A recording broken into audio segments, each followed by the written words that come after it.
તને કેટલી વાર કેવું? શું કેટલી વાર ને અડધી રાત્રે શું છે બધું? રોજ તને અડધી રાતે જગાડીને કહું છું, પણ તને સમજાતું નથી લાગતું, એટલે મારે આજ પાછી જગાડવી પડી. શું ધારે છે અત્યારે અડધી રાત્રે સુવા દો.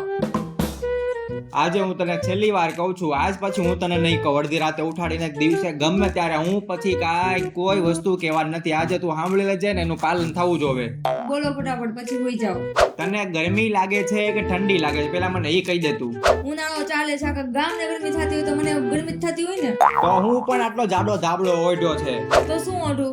આ એક બાજુ તું એમ કે એસી કરો ને એસી કરું એટલે તું પાછી ઓઢીને હુઈ જાજો. એટલે આજે ધારી છે હું ખબર નથી પડતી મને. આ કઈ મફત નથી બળતું એસી. આ ઓઢવાનું કાં તો તું મૂકી દે ને કાં પછી હું એસી કરવાનું બંધ કરી દઉં. તો બે માંથી એક વસ્તુ તું કર. અત્યારે મને સુઈ જવા દો, કાલે બધી વાત કરજો. આજ મને તો અત્યારે જવાબ દે.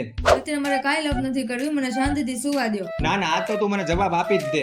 28 ઉપર એસી છે, કોઈને ત્યાં 28 ઉપર એસી જોયું આવી ગરમીમાં?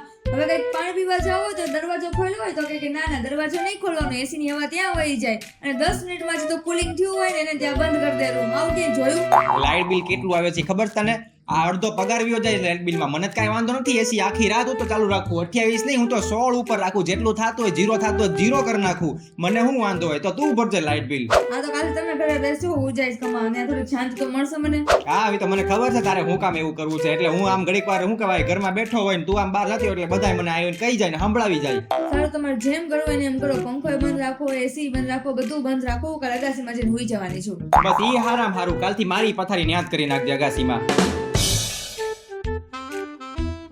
તો એ આપણી ચાલાકી.